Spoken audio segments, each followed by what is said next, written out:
This program deals with devil worship and satanic beliefs.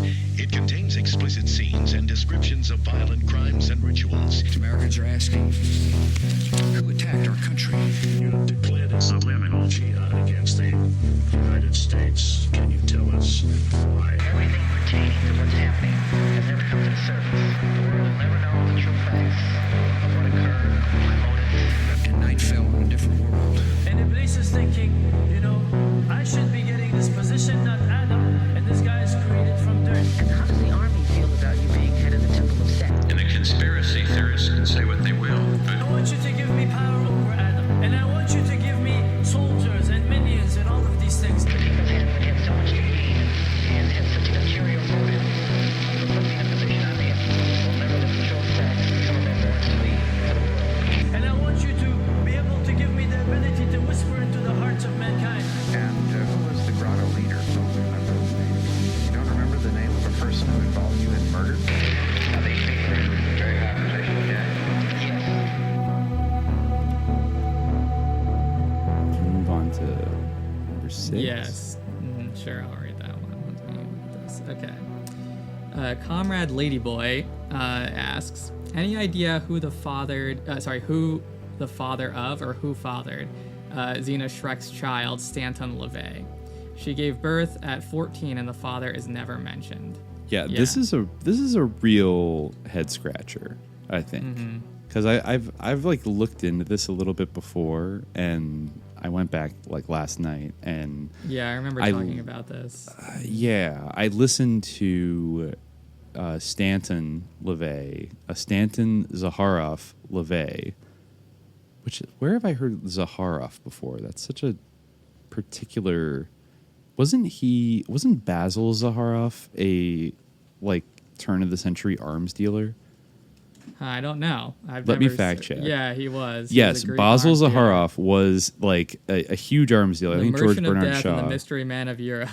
Wow. Yes. No, this guy was the original, like, what people said when, like, Victor Boot got arrested. They were like, this guy was, like, the original Merchant of Death, the original Lord of War, et cetera. And was also, I guess, the primary inspiration for the James Bond villain, Ernst Stavro Blofeld. Wow. Interesting. It wasn't Soros. It was him. So this guy... LaVey named after him? I guess so. Well, I don't know, because, like, what other... where else would you get the name Zaharoff? And it's spelled kind of the exact same way that it was spelled in English.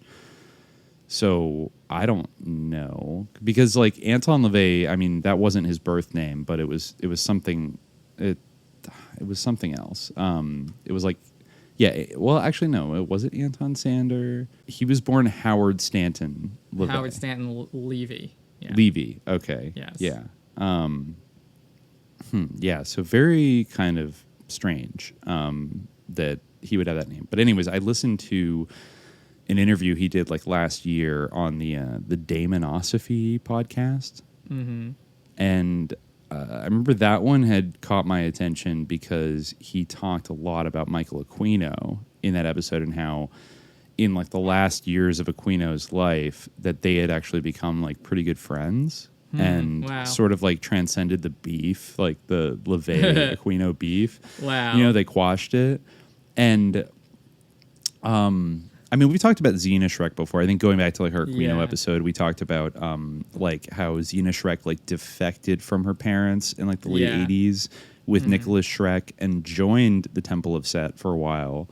And became Wasn't like... she involved with Boyd Rice, or am I thinking of somebody else? No, she was. Yeah. Remember, it was in the Geraldo special when like Boyd Rice was like... Radio Werewolf. Radio right? Werewolf. Yeah, that's interesting. We were just talking about it. Yeah. And yes, it is that werewolf, or Werewolf. Yes. Yeah, so they were doing that kind of like... Radio Werewolf. They're not... they were doing that like not so crypto-Nazi shit and going on like Oprah and Geraldo to like defend Satanism in the 80s. And she was just like all over the place looking like Taylor Swift.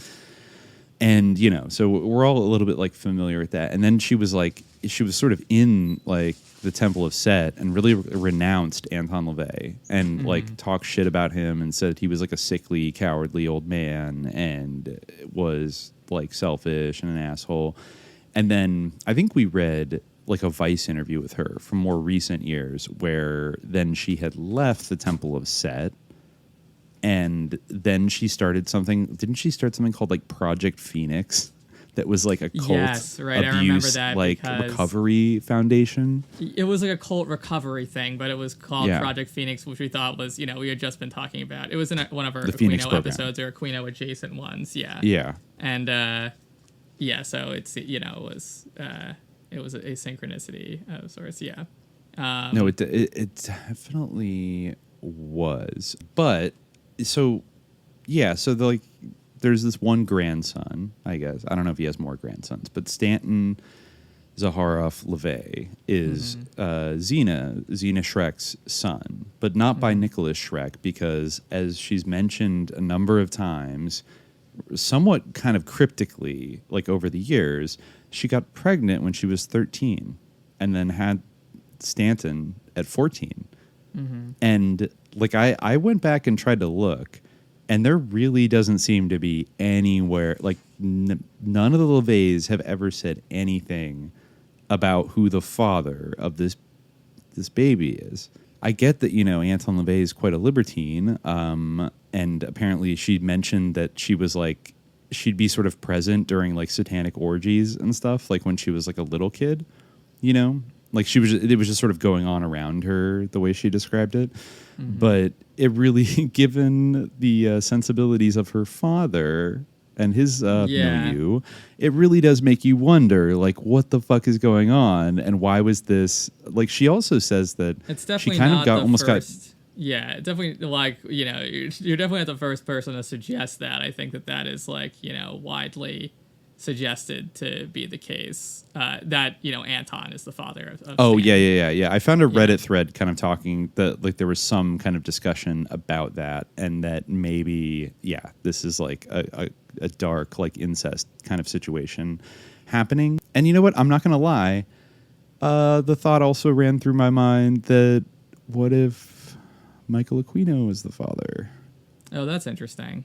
Yeah, because I'd never thought about that. But what made that light bulb go off is I listened to this Damonosophy interview, which starts out with like both of them being like, "Hey man, hail Satan!" Yeah. And they reconciled. They say "Hail Satan" to greet each other. That's so pathetic. In the beginning and the end, yeah. All right. Yeah. So, but it's like it's weird because Stanton pretty much has mostly That's only so like. sorry. I just have to say that's more like that's more submissive to Satan than like any religion is to God in terms of greeting. At least we say salam alaikum, like peace be upon you. Like no one is like hail God to like everyone they meet. Like it's like so like People do say Heil Hitler. Obviously being submissive to God is good. Like it's good. They're submitting to somebody else. Yeah, they're not, and they but I don't see how they're like we're free. Like we defy you or like whatever. They're like literally. Nope, their hearts are being "Hail whispered Satan." into. Yeah. All right. Sorry. It's just like we're so absurd and stupid. Okay. Yeah. Well. Okay. So, anyways, like the thing that made me kind of think they're that beating is last podcast of the left because they have to outflank them by saying at the beginning and anyway sorry keep going. Real Satanists only. So he does say he speaks pretty positively. I think he calls Anton LaVey his hero and brags a lot about his grandfather, blah blah blah. But then he starts talking about Aquino, and he really has like laudatory things to say about Aquino, and this is after he had died. They don't mention anything about like how he died. Right. I don't know if he knew at that point or not about the shooting himself on the roof thing, but he talks about how this is actually really creepy. The way they got in touch is because I think Stanton was selling some old like Church of Satan, of course, like memorabilia. Aquino's still the ultimate fanboy of the Church of Satan, Yes, So he was selling some like authentic like old Church of Satan like souvenirs on eBay, and because Aquino is such like a nerd and is like always on Amazon and eBay like and on like message boards 24/7. Just in case anyone posted about Presidio, he needs to sue them. Yep, he's to jump right on it on eBay about And I guess like he had a habit of both like perusing eBay to see if like people were, I guess he liked to collect like Church of Satan kind of memorabilia, and he also was a huge Disney freak who loved collecting. He wanted to like his house is like mouse heaven. It's just like weird German Mickey Mouses like everywhere, and he noticed the name of Stanton and like messaged him, and they started talking. And then he picked him up. They met in San Francisco, and Aquino picked him up in his like vintage Shelby Cobra and like drove around like Bullet through like the hilly streets of San Francisco, and then like drove around on the highway, because he's such a car nut. And they just like chatted about stuff and like had a great time. And then Aquino, he said, started inviting him and his family, because I guess he's married and has like twin boys. He started inviting his Stanton and his whole family to come down to Disneyland and like have like a Disneyland weekend and come dine with him at Club 33, which he said Aquino has been like a longtime member of. And that he's just absolutely obsessed with Disney. Adult. It's so I know, right? Like he is the ultimate Disney adult, and he does. And so he would bring, and it was all on Aquino's. Just imagine him being like, "Excuse me, are you Stanton LaVey, the grandson of Ed? Would you be interested in Disney bounding?" It's so fucking weird. I like the fact that it's real. It's just yeah. So like this would happen like once or twice a year. He said Aquino would like cover the whole bill. Like he'd fly out Stanton's whole family, and they'd go and they'd dine at Club 33, and they'd have like a fun Disneyland weekend on Aquino's dime. And so I don't know. That just made me think. I mean, it could easily be a sort of a thing like, I am your real grandfather, kind of thing. Like he wants to be like the real satanic grandfather instead of Anton LaVey, Right. Like there's got to be some kind of like satisfaction that Aquino probably got out of like bringing, just like how he brought in Xena, in the late 80s, how he probably got a bit of a thrill out of that. Yeah. Of like, I have your own daughter and now I have your grandson. Basically on my side. So that did, but the counter argument to that, I would say, is that I believe Stanton was born he would have been born in like 1977 or 78, based on how old Xena is. And that was like a couple years after Aquino and LaVey had their like huge split. So I feel like it would be like way more likely if the baby was born in like 1973 or something, when Aquino was like there all the time and was like his right hand man and all that shit. Like I find it hard to believe that at like age 13 maybe that Michael Aquino would have like the access to Xena. As tantalizing as kind of that theory. I mean, the discourse is alive this week with people claiming that so-and-so is Michael Aquino's like grandson or granddaughter. Yeah. So I think we have to be a little bit careful about, right. Well, that I feel like is entirely based on like, that's just someone trolling. It's like based on like a superficial like resemblance between them. I don't think there's any substance to like that particular thing. Not to say like, I'm sure that there's like some like annoying video that person posted or whatever that caused people to say that, but nonetheless, like that's an outside theory. But then, I mean, there's like any number of people that were hovering around that milieu that could be. I just think, first of all, I mean, the first thing is like, was this somebody who is like her own age, or was this an adult who did this? And I would say, given the people involved, I'm gonna put on. I would bet on adult did this, especially because we've never found out. Yes, it is. Well, I mean, the skeptical, like, or the skeptoid argument, I guess, would be that maybe it was just like some, kid who didn't want anything to do with it. So I could see it being like another 14-year-old. Like, I don't necessarily think that it was Anton LaVey, because I think even, Satanists don't have that like total topsy-turvy morality where I feel like I don't think Stanton LaVey, and Xena hated Anton LaVey. Yeah, so like exactly. If that were the case, she probably would have told her son, or the public for that matter, because she was going on TV all the time and trash talking him. I mean, I could understand like not wanting to ruin your child's life by having that hang over them, but you know, it is strange that he would call him like my hero, you know, like that maybe he would, you know, maybe she would have told him eventually, like, I don't know. But if that were the case, especially since she, you know, I feel like she wouldn't have been able to like keep that from him. Yeah. You know, unless she told, you know, right? Like, but maybe she told him a lie. I don't know. But yeah, I'm not 100% persuaded of that. But yeah, it could. There is one Yeah. suspect that is maybe a bit of a curveball. I forget which episode, but I know I like looked up this guy, and then we sort of like I think ended up not talking about him. You don't hear about this much at all, but I found this SF Weekly piece from 2007 called "Pieces of the Action." The subtitle is "What's worse, a venture capitalist or a guy who smokes crack with underage hookers?" So, okay, you know, this is apparently about that. There's something about newspaper mergers in the 2000s and how this guy Bruce Brugman, I guess maybe he bought the San Francisco Bay Guardian in the 2000s, and he also maybe owned the Village Voice, and he had a lot of interesting associates. He had a lot of interesting investors. And one of them was this man named Donald Werby. I'll just read what it says here. One of his investors was Donald Werby, described in business publications as a billionaire real estate tycoon in San Francisco. Werby, who passed away in 2002, was a friend and patron of Anton LaVey. Werby underwrote LaVey's efforts at the Church of Satan, parentheses, no, really. In 1989, Werby was indicted on 21 counts of having sex with underage prostitutes and paying for it with cocaine. One 13-year-old told the grand jury about smoking crack with the 63-year-old Werby. I missed the San Francisco Bay Guardian's coverage of their investor's indictment on child prostitution charges. So this article is mostly like attacking this media businessman for having this investor. It does say here, interestingly, Werby made headlines for years in everyone else's newspaper but Brugman's.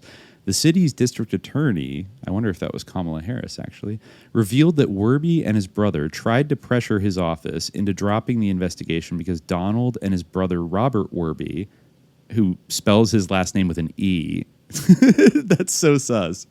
He and his brother are both businessmen, but one spells it W-E-R-B-Y and the other one spells it W-E-R-B-E. They were big campaign contributors to the DA, so whatever. And then 3 weeks after his initial arrest, Werby was arrested again, this time for trying to bribe a witness, a pregnant 17-year-old. More headlines.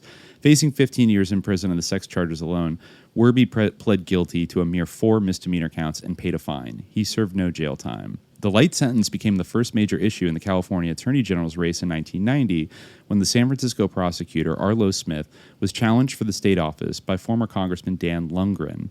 Lundgren accused Smith of going in the tank and giving Werby a sweetheart plea agreement because the billionaire investor was a major contributor to the prosecutor's election coffers. The accusation was not lost in the election shuffle. In fact, the two candidates ended up in a physical confrontation over Werby. Wow.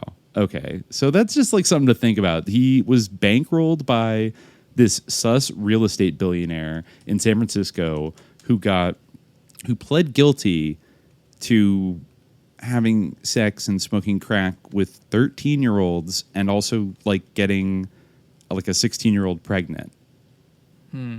I wonder how early it was. Oh, interesting. Okay. So what? Okay, we said 1977, right?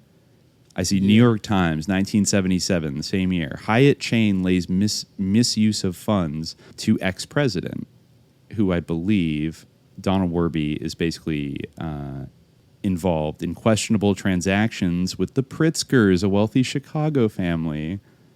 Interesting. The Hyatt Corporation, one of the nation's largest hotel chains, disclosed over the weekend its findings that Hugh M. Friend Jr., its former president, had improperly used for personal purpose about $500,000 in company funds. Mr. Friend resigned as president late last month when the questionable transactions were first disclosed by Hyatt. They were uncovered by a special counsel for the company in an inquiry that began last June. This came out of like an SEC disclosure. Mr. Friend allegedly used funds from both Hyatt and a San Francisco real estate developer who has had substantial business dealings with both Mr. Friend and Hyatt.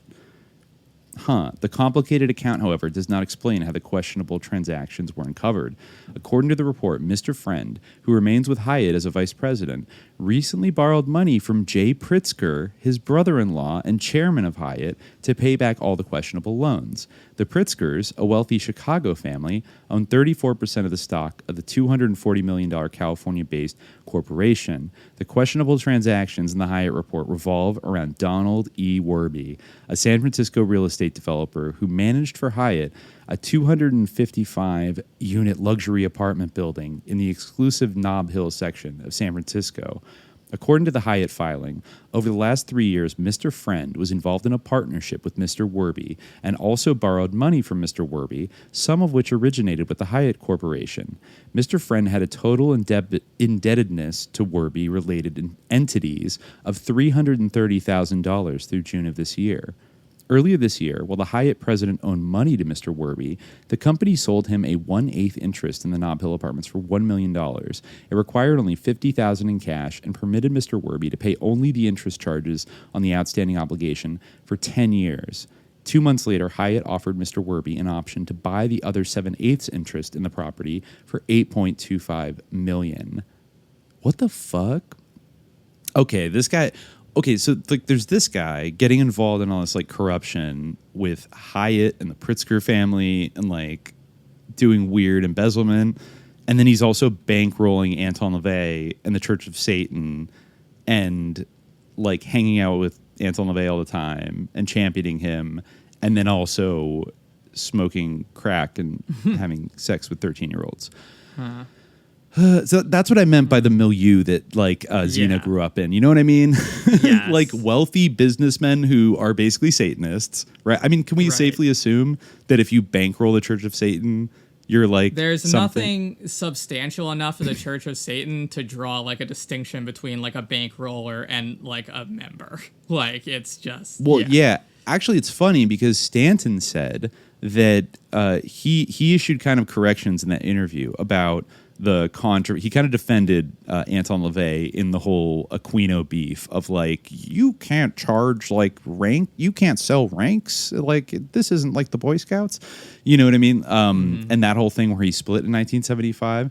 And the way that Stanton described it, he's like, what my grandfather was actually kind of going for was, it wasn't that necessarily that you could buy a rank, but basically, if you were already a really successful, wealthy business person, then to Anton LaVey, that meant that he's like, if you would tapped into like, if you would sort of tapped into the right energy, and then he clarifies like the right satanic energy to get all that money, then that means effectively that like you already are like level 5. You know what I mean? It's like you're already a practicing Satanist. If like basically you're a billionaire.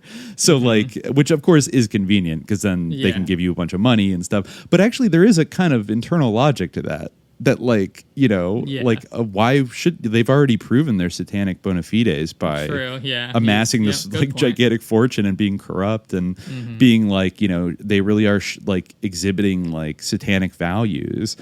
And it's interesting that he would kind of describe it that way, because if his father was Donald Werby, like he was basically describing his own dad.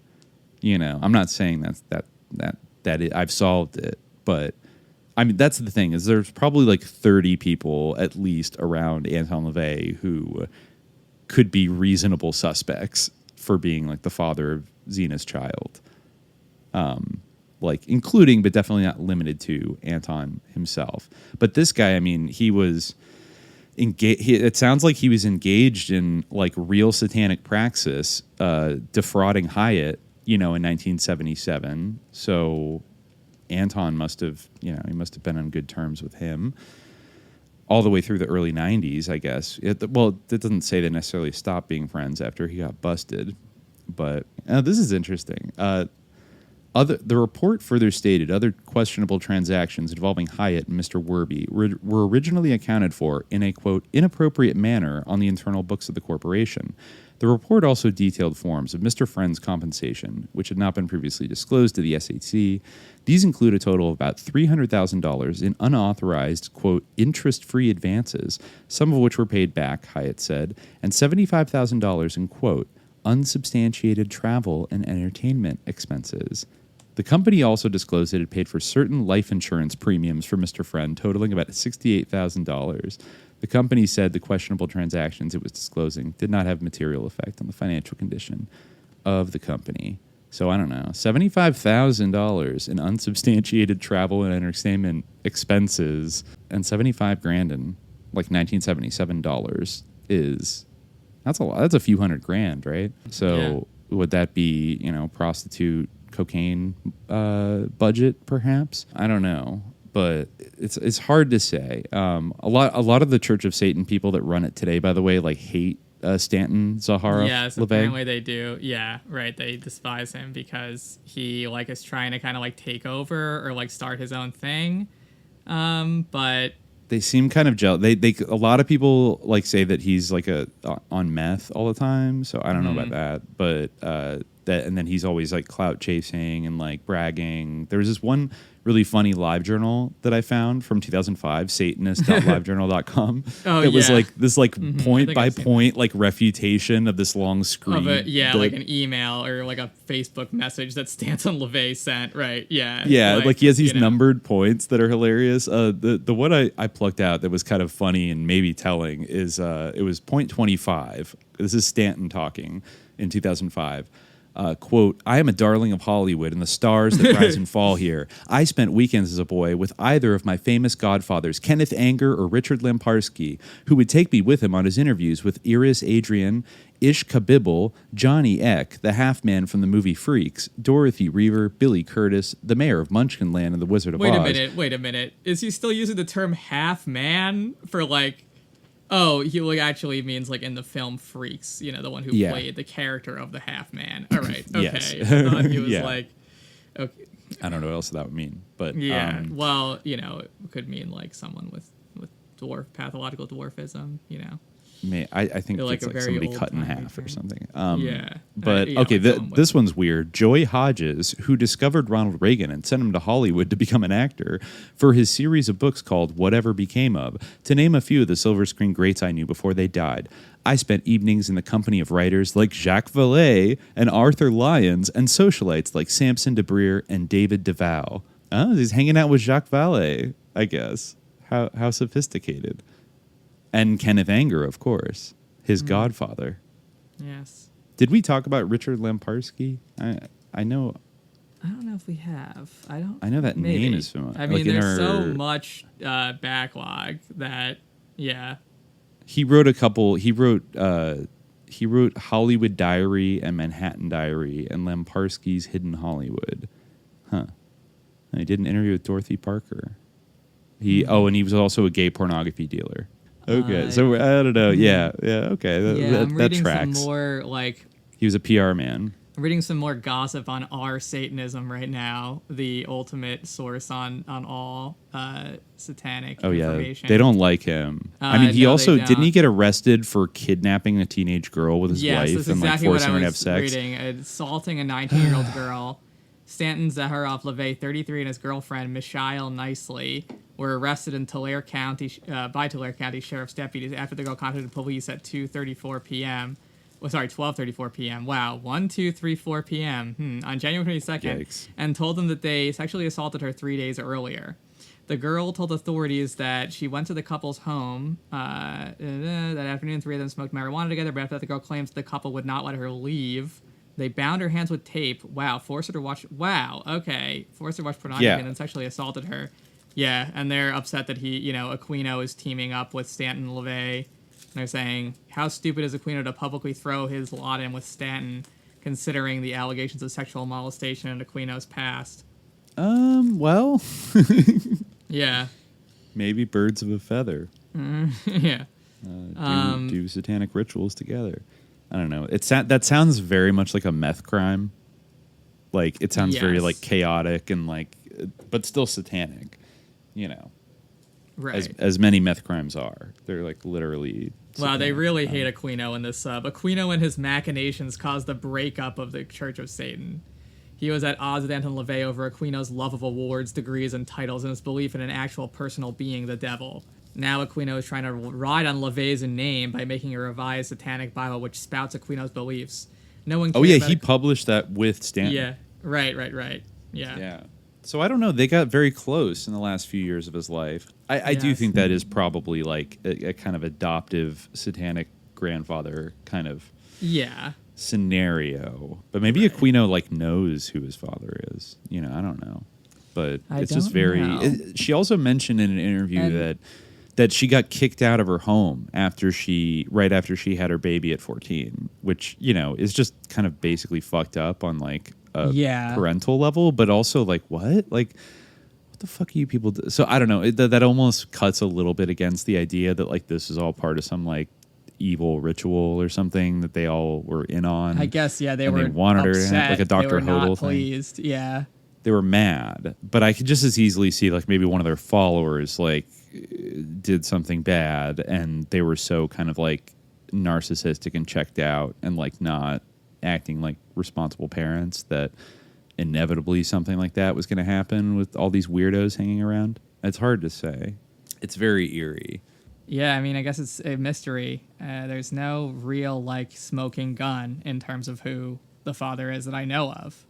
I don't think Xena has ever. The most she said is like we got kicked out, and the I think she might have said like the father and his family like refused to support us, which kind of makes it sound like it was like a young guy, like a teenager or something. But she also, I mean, she's being so guarded about like the identity of this person that maybe that's like a diversion to like be, oh yeah, like he was like 16 or something like that. When in fact, if he was like a corrupt, wealthy, like real estate tycoon in San Francisco, she would have to like not talk about it because this guy was like, I don't know. I mean, he got caught like trying to bribe a pregnant 17-year-old that he probably got pregnant to like not testify against him and shit. So I there's love that the probably other name people like that.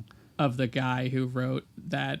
What you're saying is more important than this, but I just wanted to say that I love that the name of the guy who wrote that long, like point by point refutation of Stanton LaVey's like methed out screed was named Magister Svengali. Like, yes. And apparently Stanton LaVey, the dumb guy part of my personality loves big cars, hot chicks, and Mexican food. I'm the best to my friends and the worst to my enemies. Of both, I have few. So if you make either list, you can call yourself special, as my friend Ugly Shyla puts it. I love my girlfriend, Sandora, and my animals. His girlfriend has taken the name Zandora, which I find to be weird. You know, like Sandor. Yeah. All right. So like Brock Rector. Yeah, whoever his father is, he doesn't seem to. He doesn't seem to be very like interested in saying. He doesn't really say whether or not like if he knows who his father is, but you know what I mean. Like he just totally He's like all about talking about like his lineage and like all these other things, but maybe they like it that way. It's kind of like mystical. It's mysterious. Like his dad could be anybody. I'm seeing here actually interestingly that Richard Lemparski interviewed Dorothy Parker, I think in the 1960s, which was broadcast on WBAI, the New York affiliate of Pacifica. I don't know what. Yeah, I really don't know what else he was up to except trafficking in gay pornography and doing PR for all the studios. Oh, actually, he did that sort of before. He did that in New York in the early 60s and then reinvented himself as a broadcaster, launching his interview show on WBAI in March 1965. Huh, interesting. So, okay, course. and guess where he retired to? Santa Barbara, California. All right. Yeah, makes sense. Aquino's favorite place. Where Set spoke, literally. Yeah. Didn't they say, who said that it was one of the 2 or 3 like most new agey places in like the entire country? Santa Barbara. All that theosophy shit was going on there. I don't remember. We found so many connections. But anyways, yeah, so it's a mystery, I guess, at the end of the day. One day, inshallah, we hope to crack it. But for now, I don't know. His adoptive father was Michael Aquino, who took him to Disneyland all the time. So. That's beyond belief. All right. I mean, it's not beyond belief, but it's still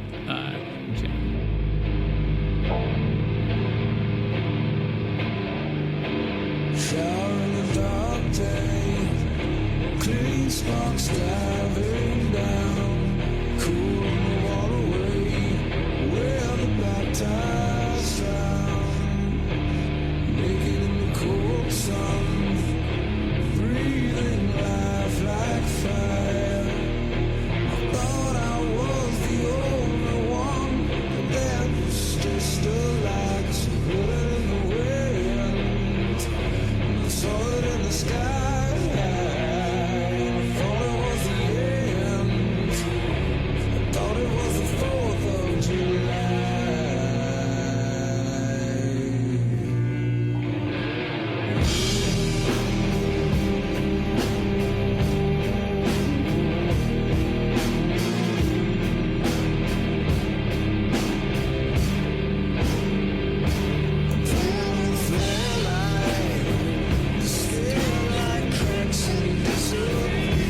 back. And I will read number 7 from Ya Latif 786 on August 12th, Latif, 2021. please. Latif? Yes. Yeah, Okay. Latif. You know, like Sorry, brother. gentle All right. one. Yeah. So he asks, been listening to Chris Knowles and Tracy Twyman, and they both bring up Chris Cornell's death as being sketch, but don't offer details. What's up with Chris Cornell, and is there anything suspicious about his death? Okay. Yeah. Yeah. I feel like there's a few. I mean, some other Grottoites brought up. They some- chimed in. Yeah, we some got some possible Secret Sun things. heads Yeah. in the grotto. Shout out to Drew Time. I know Yeah, he's brought it Buttercup up to me Joe, before. a big figure in the grotto, weighed in as well. He's known for, his very out there, very encompassing theories. But he has a good one here, in which I'll read. Buttercup Joe weighed in and said, "One thing I know is Cornell was likely a Mason. He owned a pug dog. He owed a pug dog some money. I don't know. But he owned a pug dog, and there were suggestions that he was a member of the Order of the Pug, a.k.a. Mops Orden, which was unusual in that it was founded by Catholics. Masonry has usually been at odds with the Vatican." True. Supposedly, Cornell was working on some kind of expose involving child trafficking with Chester Bennington and the Lincoln Park guy. But then again, I've heard people speculate that the two were the same person. This is part of some kind of doppelganger / Tolpic rite at play in the higher echelons of Masonic society. Famous people switching places, playing the part of actors in stage events, creating tulpas to assume the role of other as a kind of insurance clause in case they get taken down. Like the accusation that Avenici, the deceased singer. Oh, okay. I thought I was talking about Paul Avenatti for a second. That guy who was around for a while. Avenici, the deceased singer, is Tom Brady. The deceased tight end Aaron Hernandez is Bad Bunny. The American gun activist David Hogg is Ben Shapiro. That is one I have not heard. Et cetera, et cetera. Get really strange. And then you have the Secret Society of Wardrobe Investigators. All right, interesting. Well, That's What are Buttercup wardrobe Joe's investigators? Take, which I don't know. I could look into it. The Coven of Wardrobe Investigators. What? The first one that comes up is trapezoid related. Really? What? Coven Interesting. of I get Wardrobe, one yeah. weird hit from like dailyblocks.tv. What is Buttercup Joe into? And it's a video that is unavailable. A Tale of Two Triangles. It's a trapezoid. Gnostic Christian Astronomy. Dr. D. James Kennedy. It's on BitChute. It's like, a video that's like not... Oh, here we go. The Coven of Closeted Wardrobe Investigators. Interesting. Yeah, Okay, we'll have to come back to that. Yeah, we'll maybe explore some of these. That's a real curveball. All right, but anyway, let me read some of the other ones too. Yeah, for sure. We're going to lean on the grotto for this question. We're going to collectively solve let's it. See. Yeah, let's in our crowdsource struggle and session. see what we come up with. Yes. Yeah. So I guess this is from NT's podcast. Maybe somebody wrote this as a summary. I know because NT has hinted multiple times at this kind of theory, but they wrote main points are there's a approximately 45-minute span, 11:30 to 12:15, between when Cornell finished playing a set at the hotel he was staying at, MGM Grand Casino Hotel, and when his security guard, quote, found him dead. He was not visibly intoxicated at the performance, but his wife says he was incomprehensible when they spoke by phone around 11:45. That call is supposedly what prompted the security guard to have to kick down 2 doors to find Cornell dead. There is supposedly tape of the hallway, but no video of the guard kicking down the main door, parentheses, a steel cord, dead-bolted, Detroit casino hotel door, no less, has ever been released. Okay, so I guess this was at the MGM Grand in Detroit? Mm-hmm. Where this interesting. Another person wrote, he had 4 sleeping pills in his system, which is twice what the security guard said he gave Cornell at 11:35. The other sus thing is that Cornell was dead set on getting his Apple TV to work and placed at least 2 calls to have an engineer from the hotel come set it up as the security guard was unable to. It's odd that a man about to wrap a rubber exercise band around his neck minutes later would be so concerned about watching TV. No one has ever followed up on the engineer, nor has CCTV been released of that either. Interesting. And then somebody named, I guess... Okay. Oh, they said, I guess this is the surface level explanation. Wife did it for the money. Deeper, Cornell had been abused as a child and was leveraging his fame and money to highlight the problem. Deeper, and so he was whacked. See Chester Bennington, Anthony Bourdain, supposedly. Okay. And It's Drew Time also chimed in and said, Cornell had a really bad PCP trip when he was 14. I wonder if he had some entity kind of possession since he is named Horned Christ. That is true. Chris Cornell. Yeah, I guess Secret Son has, I think, gone into that. The trauma he experienced was probably worse than he let on. They also say he was in good spirits before he died, but it could have been because he had made his decision and was full of relief. Yeah, that is possible, but it is... That is a little strange. Also, I remember this was like a cluster of suicides. I think it was in 2018 when you had Kate Spade, Anthony Bourdain, Chester Bennington, and Chris Cornell all commit suicide in hotel rooms with kind of the same exact method of strangulation. Similar to like hanging method, right? Yeah. Yeah, and honestly, kind of like a similar echoes to Epstein a little, a year later. Not saying there's any connection there, but it's like that kind of thing of like, yeah, either taking a scarf or an exercise band. And yeah, we talked about this as like the red scarf killings. Mm-hmm. I guess they weren't all red scarves, but Kate Spade maybe was. Yeah, Kate Spade was. Yeah, Kate Spade's was a red scarf. And I think Anthony Bourdain's was as well. And I know NT from Crazy Days and Nights like dropped a lot of blinds that were kind of hinting at Chris Cornell and Chester Bennington, who I guess were friends, were like working together on a documentary about, child sex abuse and stuff. And I think Chester Bennington had spoken before about how he had been abused as a child. Yeah, Lincoln Park, Chester Bennington revealed horrific child abuse. He was molested from the age of 7. which what he said was behind. He was abused by a childhood friend for 6 years as he suffered in silence, and he said that was what was behind his substance abuse. Apparently, Yeah, Anthony Bourdain killed himself with the belt from his bathrobe. Oh, wow, interesting. Yeah, maybe it was a red. I don't know. It feels like there probably isn't like confirmation of the color of his bathrobe, but it must have been a pretty sturdy bathrobe belt, though. Yeah. I guess you could like rig it some way that it would be, but the other kind of strange thing is like Chester Bennington's father, I think, was a LAPD detective.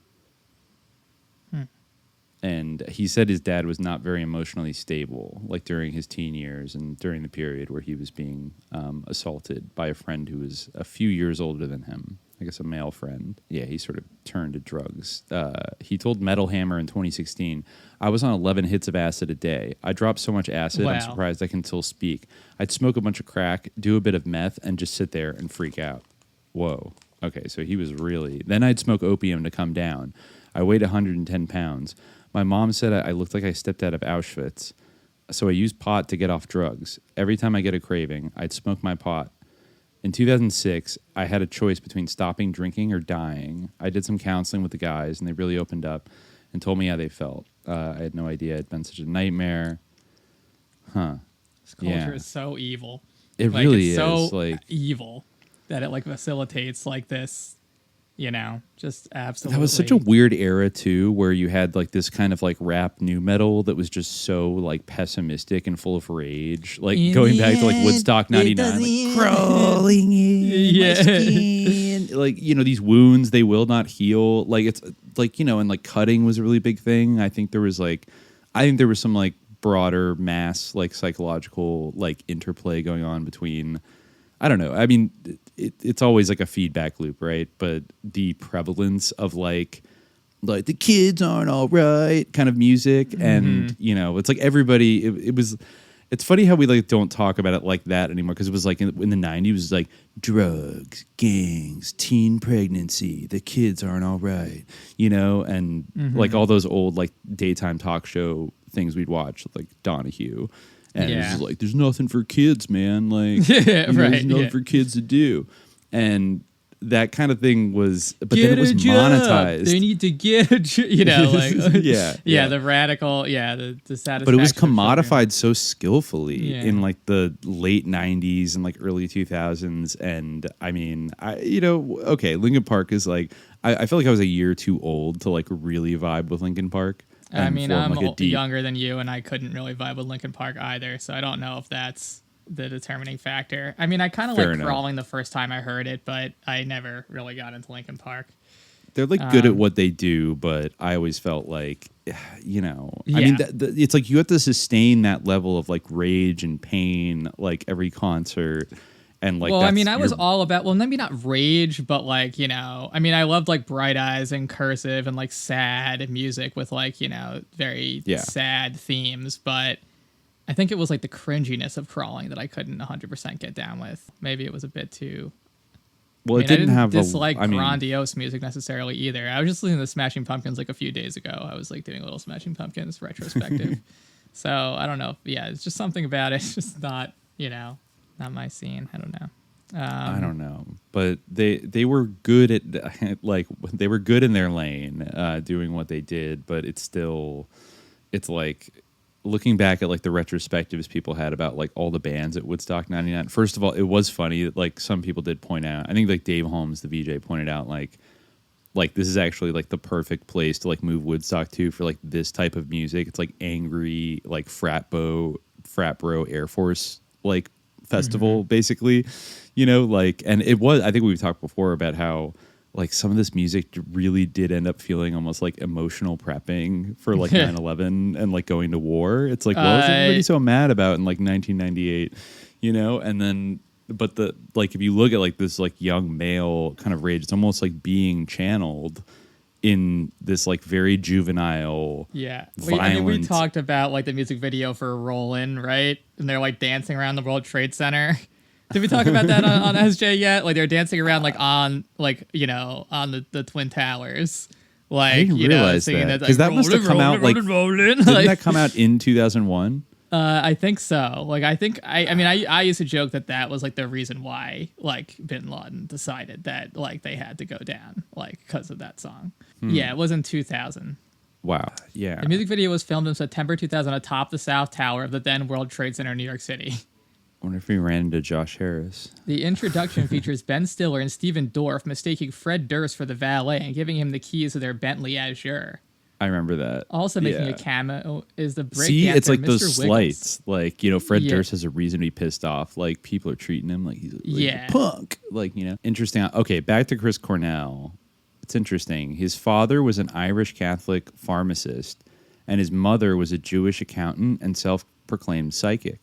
On September 10th, 2001, Limp Bizkit received a letter from the World Trade Center thanking them for reaching the towers in the video. No. Apparently. What the fuck? That is weird. the Wikipedia, but it does have a link. I'm going to confirm it right now on this archived MTV interview. By the way, all those bands are Interscope bands. I'm just going to leave it at that. That is the Spiral record label. We received a letter the day before the attack, thanking us for letting them be a part of a video that won an award, the 2001 VMA for Best Rock Video. That's fucking weird. Anyways, So yeah, it does say here that Cornell had a bad PCP experience at the age of 14 and later suffered from panic disorder and agoraphobia. So he was experimenting pretty young. He went to Catholic school for a while, but he was too much of a free thinker, so he left. I mean, the thing is, like, I don't know if it's ever actually been substantiated that Chris Cornell and Chester Bennington were working on a documentary about child trafficking or child sex abuse. That sounds like it could theoretically be bullshit, just to, like, provide, like, an easy explanation, which might not be there. Did you, like, if you haven't found anything to, like, substantiate that? How about this? When I type in Chris Cornell, Chester Bennington documentary, I get two big old fact checks right away on Google. Okay. One from Reuters and one from USA Today. Fact check: no link between celebrities' deaths. Blah blah blah. Okay, so they said they were all died by suicide while they were working on the film Silent Children, is the claim in USA Today. So Silent, and they say Anthony Bourdain was also working on it, and then they all died. And I guess Avicii, remember Avicii, the EDM guy? He died in like Qatar or something. Like he died in the Gulf or maybe it was Dubai, but very weird. I didn't even realize that he died. He passed away in Oman. Yeah, maybe he saw on April 20th. Maybe he saw Zelensky. Oh my God, no, he saw too much. Okay, wait. Okay, so the claim: Avicii, Chester Bennington, Anthony Bourdain, and Chris Cornell all died by suicide while working on the film Silent Children. A year-old conspiracy that recently gained traction on social media is linking 4 celebrities' deaths to a long-abandoned film project. Quote, this is from some Facebook post. Isn't it interesting that Avicii, Chester Bennington, Anthony Bourdain, and Chris Cornell all committed suicide while working on a documentary called The Silent Children about widespread pedophilia, or pedophilia, they misspelled it, / trafficking, reads the text of a Facebook post, but the project was canceled after Cornell's death. The claim is wrong on several fronts. Okay, let's see what they got. DJ producer Avicii, singers Bennington and Cornell, and Chef Bourdain played no part in the production of Silent Children, as independent fact-checking organizations have noted. The celebrities were not related to the film project in any manner, a spokesperson said. Their deaths occurred after the project was already shelved. Silent Children was abandoned 5 years ago for issues unrelated to the celebrities. Yes, we were. We were forced not to make it in more mundane ways. This is they talk about the film a little bit because now I'm curious about what is this like Silent Children. So Arthur Gorson, the film's spokesperson, that's weird that a film has a spokesperson, told USA Today there is no truth to the claim. Quote, we never had any contact with the people mentioned in the post, Gorson said. We never had any emails. We've never reached out for funding to those people, so there was never any legitimate connection. None of the celebrities named in the Facebook post appear in the credits of the 2011 Silent Children promo video uploaded to YouTube either. The assertion that there's a link between the film and the deaths of the 4 celebrities is also baseless, Gorson said. The celebrities each died by suicide at different times, not while the film was still in production, as the user claims. Well, I mean, they could be killed at different times. Interesting. Silent Children was supposed to be a documentary about child trafficking, especially in countries where the authorities might have been in league with the traffickers, Gorson said. The film faced funding issues and was abandoned in 2017, before the deaths of Avicii and Bourdain. The company behind the film, Jelly Bean Productions LLC, was dissolved in January 2017. This occurred before Cornell's death, another fact the claim gets wrong. We've decided to stop the project where it was, and that had nothing to do with Chris Cornell ever, Gorson said. Based on our research, we rate, all caps, false, the claim that Avicii, Bennington, Bourdain, and Cornell all died by suicide while working on the film Silent Children. The celebrities had no connection to the documentary whatsoever, a spokesperson said. At least 2 of their deaths occurred after the project was already shelved. Well, I mean... Again, like I said, I feel like that sounds like, some QAnon type thing that, like, some, like, meme that just got, like, spread around, like, trying to find, like, an obvious, like, connection between, like, these things where... I don't know if there is a connection between them beyond just that, like, suicide sometimes has a contagious element. And also, like, they were living in the incredibly toxic culture of of celebrity itself. Like, then it might be something a bit, like, subtler, or more esoteric in some way. Yeah, I mean... It could be totally true. I mean, I would be intrigued by the like continual theme of the red scarf if there seemed to be anything to that. It seems like there was only really one red scarf. Maybe Anthony Bourdain's bathrobe was red, but it doesn't seem know for sure. The problem is, and that still was only 2.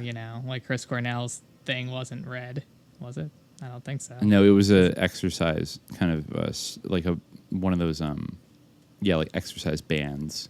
Yeah, which probably wasn't red in color. I mean, I guess it could be, but it's still not a scarf. It could have been. Well, I mean, sometimes I think we get hung up on things like this, like, ooh, like the criminal left his signature. Like, that means it's connected. Yeah. It's like, they could easily, like, it's probably like bad OPSEC to like kill everybody in exactly the same way. So maybe you do want to make it look like slightly different. Well, I mean, unless also, like that's part of the point. Like some criminals do like, want to leave their signature because that's part of the point. But I mean, I do get your point. But I'm just saying like that would, like actually, if that were true, which it, we don't really know if it is, that would at least suggest like a connection beyond like the fact that they all killed themselves around the same time. And, there is no, like, doesn't seem to be any real, like, indication that, like, usually if you read these fact check articles, like, they might debunk it, but they actually can, you actually can put together, like, what exactly they're debunking or whether, like, they are, like, whether they're debunking the actual substance of it or not. And it seems like in that case, like, the people involved in the documentary even said, like, that they weren't involved. So, I don't know. Oh, you know what? This is interesting. On the Reuters fact check, they mentioned one of the Facebook posts that, is wrong, but it talks about the Silent Children Project. The project, initially founded by Leroy Moore, Dave Matthews Band, and his fiancee Lisa Bean, was canceled after Cornell's death. Now, I think that is one of the guys, is that the fiddle guy from Dave Matthews? Oh, I don't know. Yeah, he died. He died in 2008. I remember. Oh, no, he's the saxophone player from DMB. And so that's interesting that his fiance is Lisa Bean of Jelly Bean Productions, who is like basically the co-producer with that guy who talked to USA Today. So like, okay, so that's interesting. She's like, she was at least engaged to kind of a, professional musician, kind of famous professional musician. That would make it a little bit more, I mean, unless they're totally making that up. Yes, no, okay, yeah. Remembering the great Leroy Moore, he gave me incredible love and a beautiful life together. I miss his physical self. Yeah, this is like a Facebook post. So they yeah, they met in 2004 in Los Angeles. There's all these articles on here of her like memorializing him. So, okay, so she did have some kind of connection to like the music business. And maybe the thing is like they're saying that like, well, like if you look at the 2011 like sizzle reel on YouTube, there's no mention of like Chester Bennington and well, but they also spoke to like, or the other one spoke to someone like who worked for the company that was producing a documentary, and like they said that there wasn't any involvement from those people. That was what was more persuasive to me. Well, that's the thing. It's like that guy, the like Lisa Bean's partner, whose name I've already forgot, but the guy who USA Today talked to. Let's see, Gorson. Yeah, so Gorson and Bean were like the two people trying to make this movie, and he says like, "Oh, I never talked to anybody about that shit." Which yeah, like totally that's convincing because he's one of the people that worked on it. But I don't know. At the same time, I feel like with documentaries like that, sometimes like they'll be in production for years, and especially if you're like, married to somebody who's in a famous band, like you probably meet other people who are like kind of famous through like the social networks in LA, and maybe you kind of have conversations like, oh, we have this documentary we really want to make. Like maybe, I don't know, maybe she met somebody socially who knew Chris Cornell, and we're like, maybe she thought, I don't know. I'm just thinking about like there's all kinds of. I wonder where this like rumor started, basically, because like how did people discover this very obscure project that didn't get made, and tie the names of all these people to it, and then the people like at least one of the guys who was in charge of the project is like, oh, I never talked to any of those guys, but it's also unclear like they dissolved in 2017. This production company, Jelly Bean Productions, which it would seem to mean like they stopped trying to make this movie before most of these people died, right? Yeah, like a year basically before all these people died. So yeah, it's very flimsy, but I'm curious as to like why, who originally spread this kind of yeah, that's like something story. that just like blows my mind sometimes. Like, maybe there is something to it. Like maybe someone like heard this like from somebody, like, maybe, but sometimes someone says do find it baffling. Like, and maybe this one in some way like loops back around to like the nature of the internet in some way. I always find it like just so strange how people will like just make stuff up, like, and then like disseminate it like on there, and I mean some of it probably like is knowingly made up for like some kind of like sus purpose, but I do think that like for whatever reason there's also a phenomenon like of people just making, I don't know, it's strange. Maybe but I mean I'm not saying that that's the case. Maybe like there was like something to it or like someone, but I mean I don't know if like what would the like Lisa Bean like put it out there, like, I mean,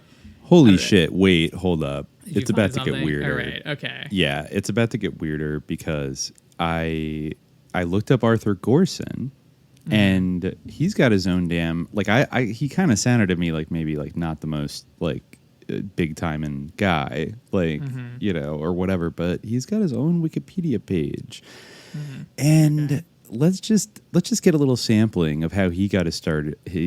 How he started his career in show business. So I guess he has experience as a cinematographer, screenwriter, cameraman, record producer, and film producer. He's from New York. He did a lot of photographic work with Bob Marley, which I guess has been widely published. How about this? He was a student activist. American protest singer Philip Ochs noticed his organizational skills and invited him to be his manager. The Arthur H. Gorson Management Company went on to represent Ochs and singers David Blue, Tom Rush, Jim and Jean, and Eric Anderson. He produced concerts at Carnegie Hall and was the first to present The Who and Cream in concert. He packaged his folk performers together and sent them on tours where they played at venues around the country.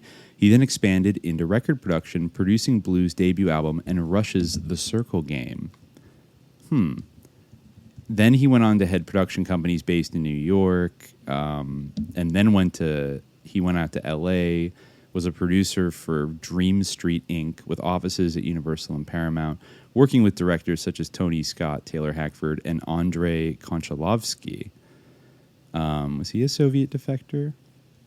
Maybe. I'm not sure. Let's see. He also produced Kronos, the first Guillermo del Toro movie. Yeah. And that movie Interesting. I'm reading this article too now, and it's one of those that has like no citations and seems to have been like written by the person himself or something. Yeah. But yeah, definitely. yeah, he is credited as executive producer on Timur Bekmambetov's groundbreaking 2005 film Night Watch. Do you remember that? It was like that Russian. It's a Russian movie. Yeah, it's like a Russian vampire movie. Interesting. Yeah. He made a reggae. He had a lot of like Jamaican connections. He's I like very it's like called groundbreaking too. Like why? But anyway, yeah, sorry. interesting. So he made a documentary, The Roots of Reggae. And he photographed Bob Marley a lot. Interesting. The guy might have been murdered by the CIA. Let's see. So his recent commercial credits include SeaWorld Parks and Entertainment, Century 21, California Lottery, Mazda, Frito-Lay, Gillette, Cuddy Sark, Gatorade. I'm trying to look for some sus ones. Mortal Kombat, Mars Bars, and Tommy Hilfiger. Ooh, okay. Check this out. He has produced over 50 top music videos for artists such as Dave Matthews Band, Lisa Marie Presley, Evanescence, Marilyn Manson, Stevie Nicks, Ozzy Osbourne, Tommy Lee, Dr. Dre, Iron Maiden, Slayer, Everlast, Damian Marley, Daughtry, Shooter Jennings, Velvet Revolver, and Cypress Hill. Wow. That's quite like an MTV lineup right there. Interesting. And then, so I guess he's really been around for like a long time. But okay, going back to the beginning though, he started out as Phil Ox's manager. That's going to be a yikes for me, dog. Like, we still have to do. He's on the list. I think we're going to drop I think we got to do a Phil Ox episode. Yeah, in the near future because he combines so much of like 60s counterculture music, like somebody maybe getting MK'd and like brainwashed into thinking they're a CIA assassin named John Butler Train. Really fucking, I mean, because he was one of the more like really political folk singers, really kind of like to the left of like Dylan and even like Pete Seeger and stuff. So the fact that this guy started out with Phil Ox and then... yeah, the Phil Ox connection is theoretically sus, but like, what are we saying? Like, he's sus because like he worked in this documentary, but he's like someone who actually was making the documentary that like allegedly these people like were killed for like supporting. Well, it's true. Yeah, I wouldn't want to sus jacket him. Also, like he would be if in fact they did have some involvement, like he would be lying to the press basically and like covering it up. He was maybe making out the of fear. documentary like as a honeypot, like to lure in people who would support it so that the thing could be. No, exactly. Like, maybe he was trying, and then he got the message loud and clear. And so when USA Today fact checkers call, he's like, "No, I never met them. Nothing." I mean, it just seems like if you're this type of guy who definitely has like a real like kind of a maybe that's very why he wanted career. to make the Silent Children to begin with. Maybe because of what he saw. Yeah, no, maybe he did. Maybe this guy's a good guy, but like he just can't speak. He can't blow the cover of anybody else. He doesn't want any more A-listers to die. Or so maybe he's just gonna shut up about it.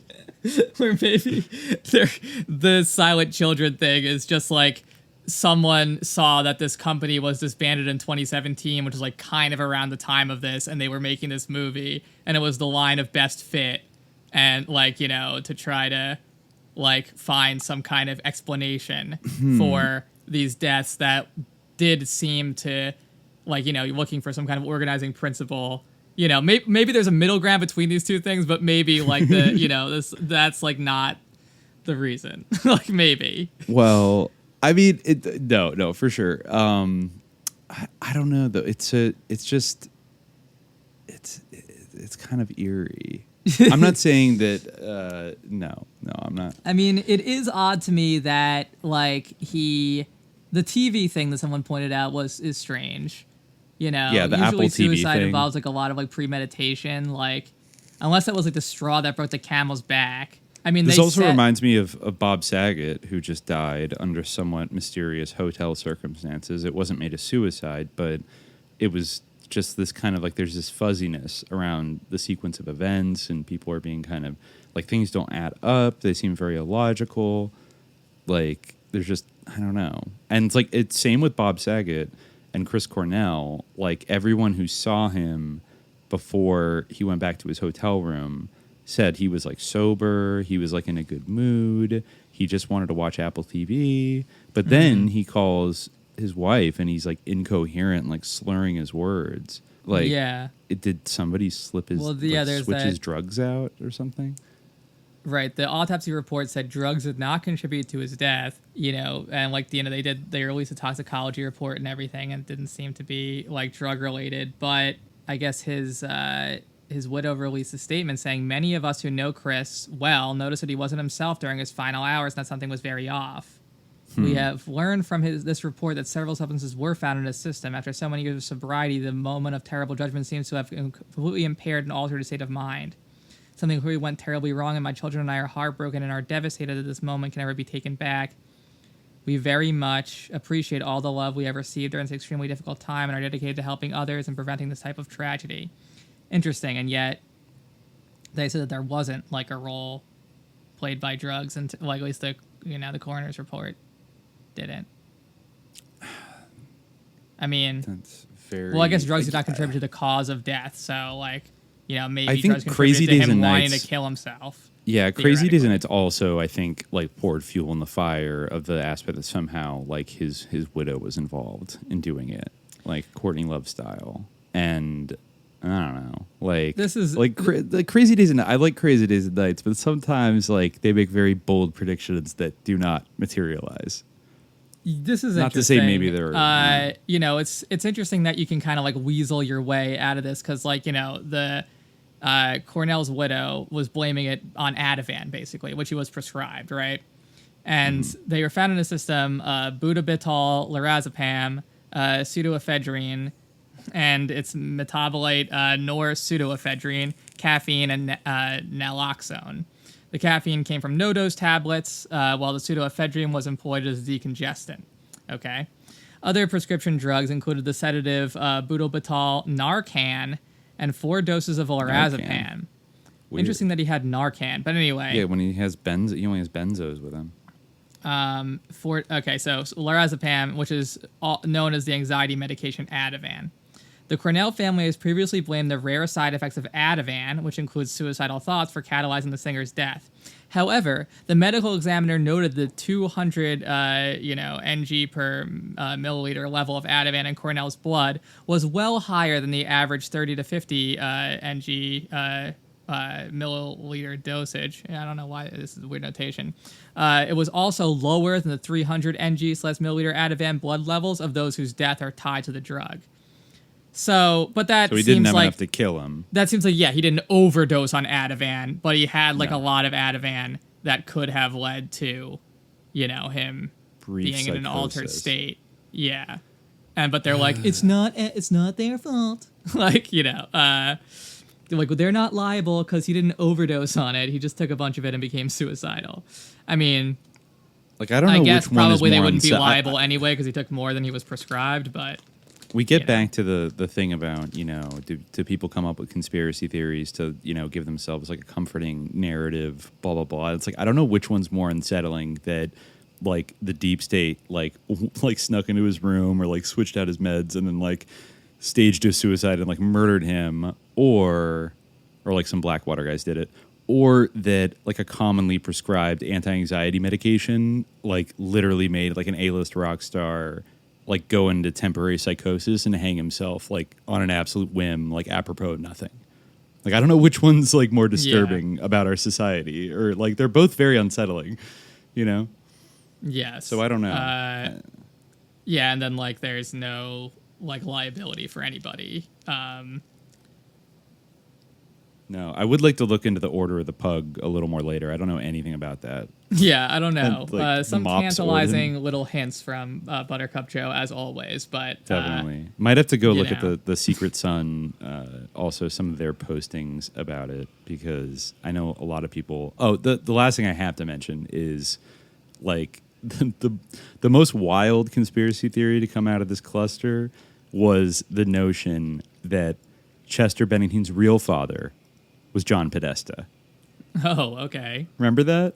I did not remember that. That was like, it was like the Pizzagate kind of crowd, like when they picked up on some of this stuff from Crazy Days and Nights, some people spun off in this direction because honestly, like My if you instinct do, is if you like do to be look like, at them, why are these people obsessed with like everyone being related to each other? But then again, I did kind of become convinced that like Justin Trudeau is Fidel Castro's son, so maybe they're also related. I mean, I say that somewhat facetiously, but not 100% facetiously. Like that one maybe is only, truly like, 30% unsettling because facetiously. They do you're look like- alike, and they they were do in look Cuba alike. I mean, honestly, around they the, do. around the time. Yeah, like I think they look more alike than John and Tony Podesta look like the CGI sketches of like the Madeline McCann kidnapping. I remember. Though I that, think there too. is a faint resemblance. Yes. But of course that was of like the same guy, different descriptions of the same Trying guy. to see a so it doesn't side really by count. side John Podesta, Chester Bennington. This is from there's an article in the Romania Journal. Yes, I 100% believe both Chris Cornell and Chester Bennington were murdered. And in this conception, it would be kind of like a sacrificial ritual, like you sacrifice your kind of secret son. Interesting. Wow. Synchronicity. Yeah, but then it's kind of like, well, what about how Chester Bennington's dad was like an alcoholic LAPD detective? I think Bennington's dad actually did investigate like child sex crimes and things like that as a detective. So there was like a weird kind of. And then he himself got molested, but like not by his dad, by somebody else. Like a lot of weird kind of dark, like Franklin energy around Chester Bennington's adolescence. But was John Podesta his real biological father? I have not seen anything that would indicate that like the paths crossed between. This is a great interview here with someone named, this is in the Romania Journal, as I mentioned, with a music rock journalist, Randy Rocket Cody of the Metal Den. Cool. Who is Randy Cody, and why only you so serious in this very dark and confused Chris Cornell case? This is kind of like, written in imperfect English, I guess, due to the person being, I guess, Romanian. I am a rock music journalist. I own and operate my own website called themetalden.com, which is currently read in over 100 countries and considered one of the premier spots on the web for hard rock and heavy metal news. Blah, blah, blah. And he goes on to, Chris and I are not related. I never even met the man or actually attended a Soundgarden concert. However, I was always a big fan of his incredible vocal prowess, going back to the first albums his grunge band put on. My younger brother did purchase a concert ticket to see Soundgarden play in Dallas, but it was scheduled for right after Chris died. So I know my bro was really bummed. The problem in America is we are battling what is called fake news, as perpetuated by the mainstream media propaganda machine, CNN, etc. It's all about politics and using spin to make things appear different than they truly are. CNN are big liars. The globalist killing machine that is working hard to turn everything into a world government system, work hard to keep the truth hidden. Okay, etc., etc., etc. The EMT emergency responder that worked on Chris Cornell's lifeless body was recorded on audio, saying that Chris had trauma to the back of the head and possible signs of strangulation. Yet the autopsy report by Theodore Brown in Detroit makes no mention of the head wound, despite the fact that fans who watched Chris's final concert on YouTube noticed that a large chunk of hair has apparently been ripped out of his head in a violent manner. Interesting. Really? Okay. Well, that sounds a lot like Bob Saget, where he had this like huge blow on the back of his head, but they couldn't figure out anything in the hotel yeah, suite. I can't tell. It's that kind he of would this have hit weird his head picture. on. I mean, I kind of see something. I could see it. Yeah, like it is weird. I'm not sure if it's just like, yeah, but I'll send you this link to watch out for some pop-ups here. But I'll put this so you can see the picture into the chat here. Okay, Romanian news. Here we go. Yes. I went right to the source and found some like Facebook comments that somebody said John Podesta is Chester Bennington's real dad. He went to Haiti for a charity event with Chris Cornell, and they were both going to expose how certain elites were robbing and using Haiti. The Hillary Clinton crime family, my friends. Well, I mean, see, there was no connection to, as far as I know. I'm trying to look right now and see if they ever went on a charity trip to Haiti and were like, ran into like Laura Silsby or whoever got arrested, like trafficking children down there. I mean, that was part of Pizzagate, was the and there was like that journalist who died mysteriously, who was like writing about human trafficking in Haiti and made some vague statements before she died about like NGOs. Here's a great Twitter post. Chester Bennington, quote, John Podesta is my father. Did he say that? Did he say that? Yeah. Chester sang about Jesus at the funeral of his friend Chris Cornell, trying to rescue kids from pedophiles in Hollywood. # QAnon. Thank you. According to Randy Rocket Cody or whatever, he says that Chris Cornell had a foundation that was trying I did to hear help that. abused children. Right. Do we know what the name of his foundation was? I feel like if I search Chris Cornell Foundation, it's just going to come up with like foundations that were created after his death. Oh, this is interesting. The Vicky and Chris Cornell Foundation is founded in 2012 to help the most vulnerable children. No. There you go. Randy Rocket Cody has it. It was formed in late 2012 with the mission to protect vulnerable children around the world.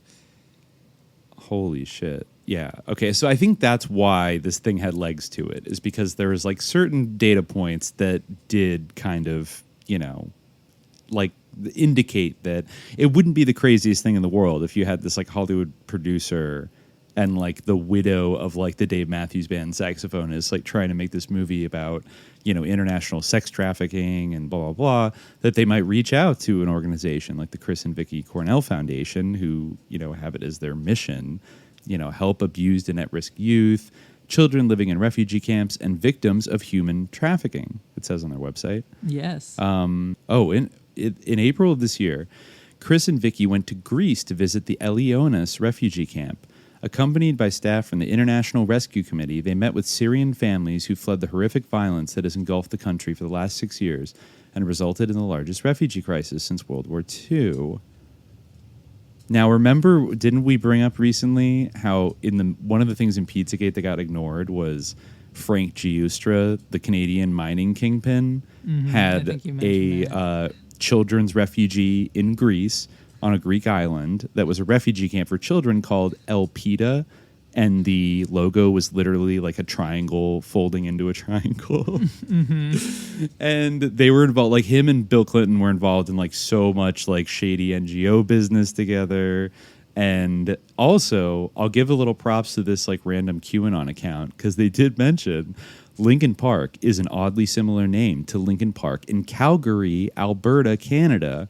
It was discovered that Lincoln Park was a military base engaging in cooperative efforts through Canada and the US CIA to experiment on abducted children using MKUltra mind control. Have you ever heard of Lincoln Park?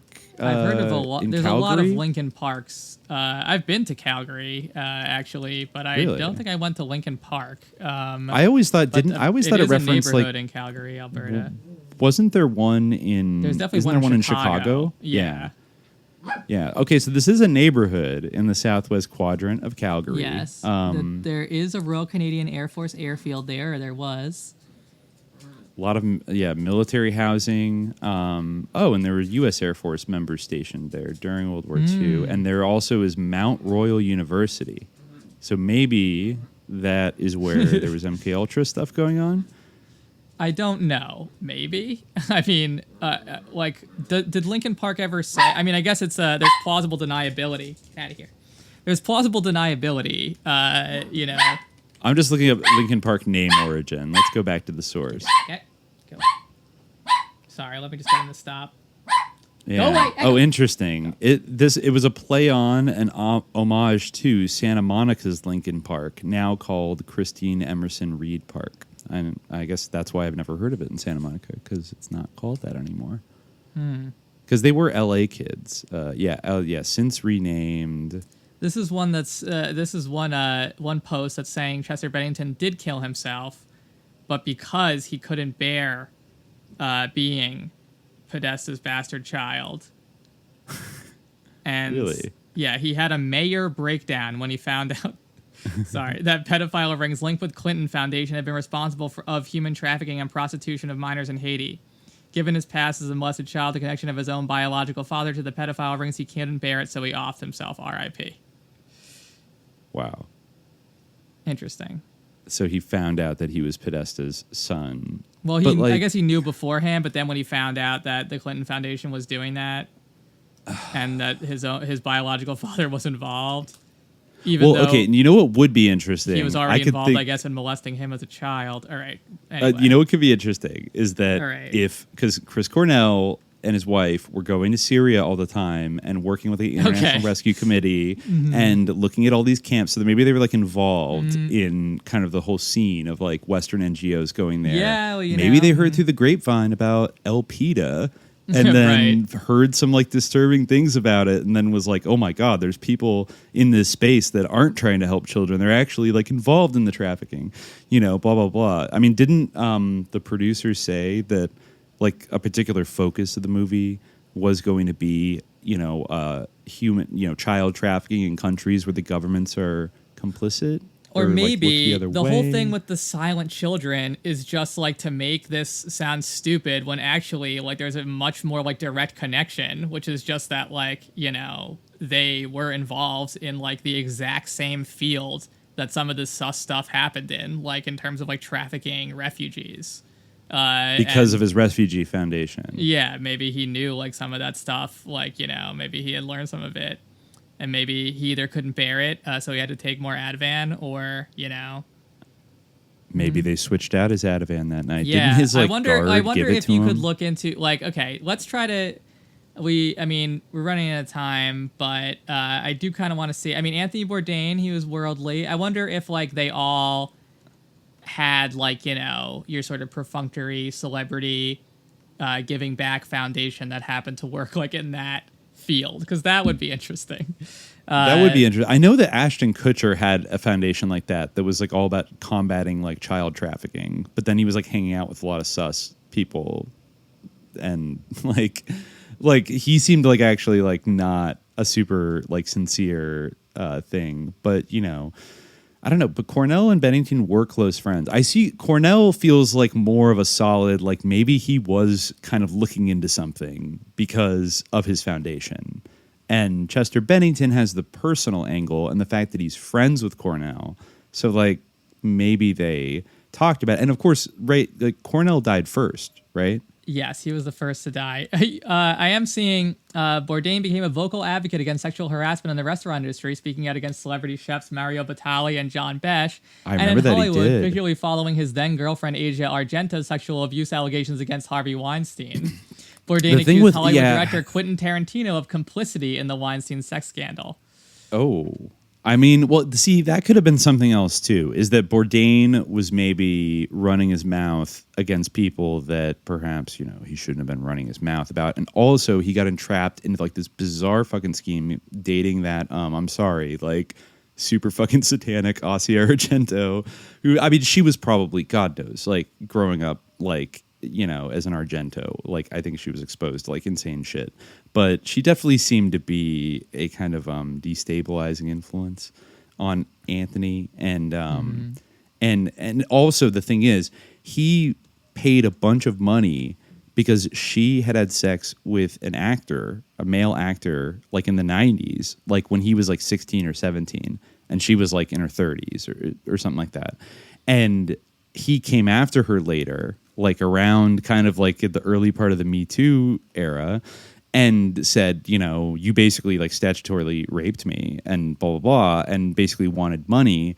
And so this came out after Bourdain died. I guess Bourdain paid this guy off like 6 figures to like go away and not talk about it. And then I think it got exposed later after that. So I think maybe the fact that he got in so deep, like trying to cover up, you know, his girlfriend's kind of mess, and then who knows what was going on between them, and then she was like photographed with the paparazzi like making out with some French guy, and then he killed himself like shortly thereafter. There could have been a lot of mind games going on. I mean, all these guys also had histories of like hard drug, like heroin, meth, like PCP, cocaine, alcoholism. I remember Chris Cornell said that he took PCP and then it like derailed his life, and he was never the 14. same afterwards, just taking one. Yeah, that could do it. I don't know. I mean, Bennington left no suicide note, and he died on Chris Cornell's birthday. That could be an argument either for or against, right? It's like, oh, he wanted to commemorate it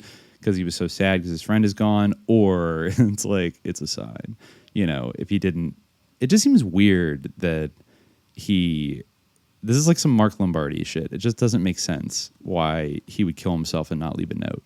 I guess. And I think maybe Cornell maybe Cornell. Because I mean, come on, like in this world, think about it. Like Harvey Weinstein, Bryan Singer, like all the like Brett Ratner, like they're predators just roving around practically like openly, and the music industry is like incredibly fucking predatory and toxic. Like if you're in it as long as these guys were, and you're not a complete like psychopath, like you're going to, if you care at all, like you're probably going to notice some dark shit going on.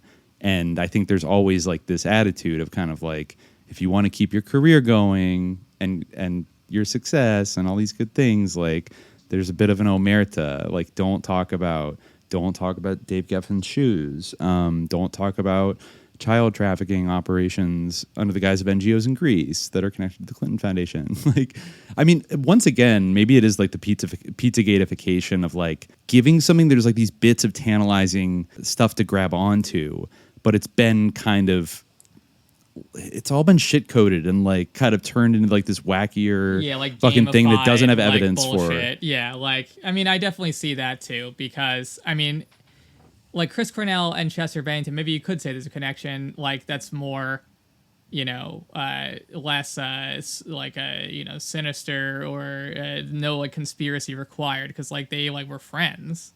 So like that's particularly those two. I wouldn't say necessarily that Avicii and Anthony Bourdain and Kate Spade are all connected to those two other guys, but these guys were very close. They were friends, yeah. So in that respect, like like them killing themselves like next to each other. I mean, Kate Spade's suicide makes like independently makes sense because like wasn't her company like kind of failing and her marriage was failing too, like.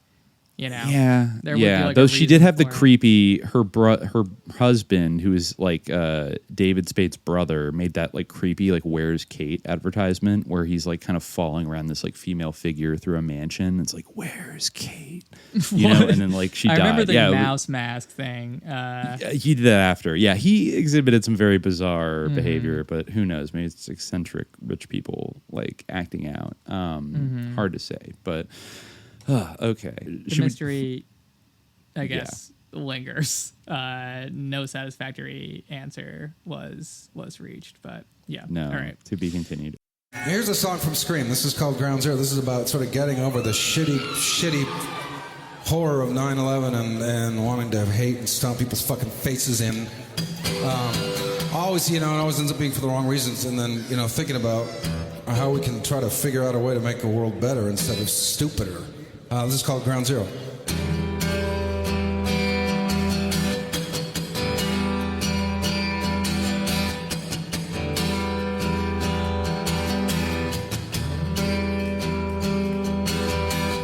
When it all falls down and the law don't count and it don't seem fair and the people don't care, where in the world you gonna go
Yeah, We're a can bit say the crunched. next But I think one, we have just enough time for this one. So why don't you go ahead and read that? Oh, the very last one, yeah. Or actually, if you want to do Rubit. Yeah, okay. The Rubit one. Giraffe asks, anyone know anything about Rubeat?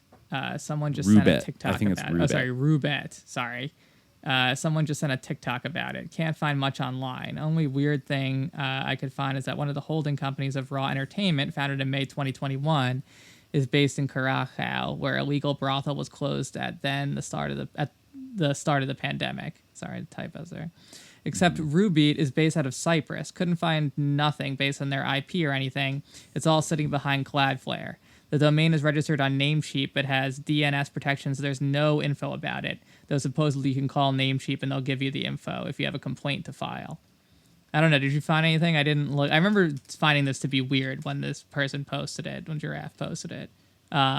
It's definitely a little bit creepy, like the TikTok video that went viral for it. Yeah, it's like it seems like they're just like people like sitting in rooms like constant falling asleep and stuff like while playing. I don't know. Yeah. Yeah, they're just to describe for people who are trying to visualize it. It is like an online kind of a casino website that I guess you can't access from the US. You can only access it like through a VPN or whatever. And I guess you can play like poker or blackjack or whatever, but it's like you're playing virtually with a real woman who is a dealer at like a card table. And you're sort of like playing live against her. So it's kind of like a hybrid, like real/virtual casino. And what they were pointing out is this TikTok guy who has like 500 million followers, of course, and he's like 20. But he was pointing out how like some people started noticing like weird behavior with these women and how some of them seem to be like falling asleep at the table, which I guess seemed to imply that like they were being forced to work for like really long hours. Yeah. And he said at one point, like they showed a clip of like a woman dealer just like passing out of the table, and then these like security guards coming in and like removing her, but they're like dragging her along with her chair, which he said makes it seem like these women are like tied to the chair, right? Mm-hmm. Which is creepy. And then he also pointed out that I some saw of that. the It women looked eerie for sure, very creepy. Yeah, like some of the women wear masks, but like a lot of them don't. And that's where weird it got in general, because like why are they like wearing masks like in a virtual casino? Like I guess it's a little bizarre. People around them, like the security guards who drag them out when they pass out, but like I forget if the security guards had masks on or something, but they had a kind of sinister hypothesis for this, and they brought up in particular, there was like one woman in particular who honestly kind of looks like you can't see her full face, but like from behind the mask, she looks very like, I don't know, like malnourished or like strung out on something. Like she looks like not in good shape, but she has a face mask on, and they think some people have pointed to like this masked dealer woman as a Indiana University student, like an undergrad that was abducted like 8 years ago and has never been found. Yeah, Lauren Spearer. A few people wrote about this. This is a good place, I think, to like, to me, I mean, maybe I am wrong and it is Lauren Spear, but my instinct is that like that is perhaps a good place to like draw the line like in some of these things, because like I feel like it does in a way seem like very plausible to me that these women could be like extremely like maltreated or even trafficked. Like, I mean, it's really not that different from like being like a sex worker or like a stripper or something, like, who are often treated very poorly and like often like work under horrible conditions, like abusive conditions. So it's I could definitely see like it being very similar to work like in an environment like this. But I do feel like that's like kind of the same line that we were sort of circling around in the last question. Like, when does it become like this sort of like gamified like true crime like detective like interactive game where people are like trying to match it up with like abducted Americans? Like that's less like missing Americans, that's like less likely to me, and like just a little bit like like that type of thing. Yeah, I mean, it rubs up against a little bit of like true, like kind of exploitative or true just crime like kind of like, trope. Like it's Taken, like Yeah, or like you can, find out like who they like under the mask, like you can find out who they like really are, like matching them up with like missing people or something. Like it's, much more likely that, they're like wherever Rubeat is based, like, they're trafficked from there or Ukraine. like, neighboring countries. Yeah, exactly, from Ukraine. Who knows? Like Moldova, Cyprus, like Abu like Dhabi, I mean, people like, on TikTok like do weird stuff like this, like where they like, this like some woman had like a messy house or something, and they're like, theorizing that she's like a serial killer. I mean, I hope she didn't turn out to be a serial killer, like or something. That I'm hopefully saying, not. But yeah. No, but it's like the confidence of youth on TikTok. It's Yeah. really in abundance, and like this video has been viewed more than 1 million times. And actually, the mother of Lauren Spearer, like, basically posted on Facebook, like she'd been made aware of this and like forwarded the information to the authorities, and I mean took it seriously enough to like pass it along, which it does get in a dicey territory of like kind of hyping up like the families of victims, giving them kind of false hope. But I mean, hey, whatever, chase down every lead, right? But it is kind of unlikely. It betrays a little bit of like, this is like movie thinking a little bit. But I mean, the aspect of these women being either drugged or abused or held against their will or being trafficked,